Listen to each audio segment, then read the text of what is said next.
అందరికీ నమస్కారం. నేను మెరుగు Sridhar. Please like, subscribe political link. గత కొంత కాలంగా హరీష్ రావు బీజేపీలోకి చేరుతాడని వార్తలు వస్తున్నాయి.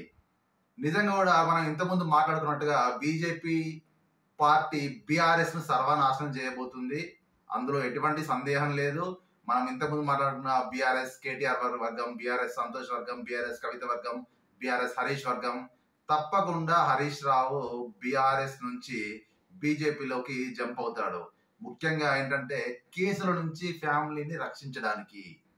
ఎందుకంటే కాళేశ్వరం కేసులో కానీ, గొర్రెల స్కామ్ లో కానీ, లేకుంటే లిక్కర్ స్కామ్ లో కానీ కల్వకుంట్ల కుటుంబాన్ని కాపాడడానికి కేసీఆర్ వేసిన వెత్తుగడ ఏంటంటే హరీష్ రావును పార్టీని చీల్చమని, అందులో నుంచి బీజేపీలకు పొమ్మని, ఇది ఒక డ్రామాగా కేసీఆర్ చేయబోతున్నాడు. ఎందుకంటే మనము గత కొంతకాలంగా ఎన్సీపీ నేత శరద్ పవార్ అరెస్ట్ అవుతారు అనుకున్నాము, కానీ అరెస్ట్ కాలేదు. ఈడీఏం అతను అరెస్ట్ చేయలేదు.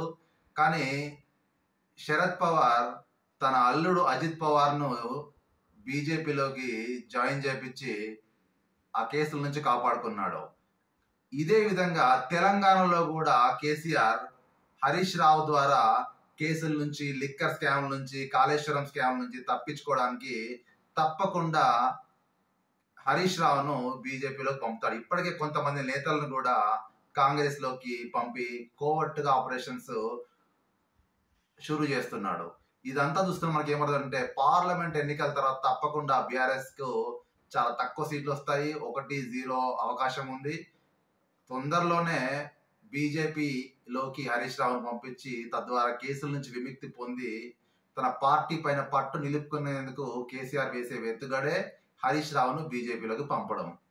దీన్ని బట్టి మనకి ఏమర్థం అవుతుందంటే అక్కడ ఎన్సీపీ, ఇక్కడ బీఆర్ఎస్ వాళ్ళిద్దరు సిమిలర్ గా చేస్తున్న డ్రామా ఇది. ఇంకోటి ఏంటంటే బీజేపీ కూడా వాళ్ళ పార్టీ బలోపేతానికి ఇది తప్పకుండా సహాయపడుతుంది.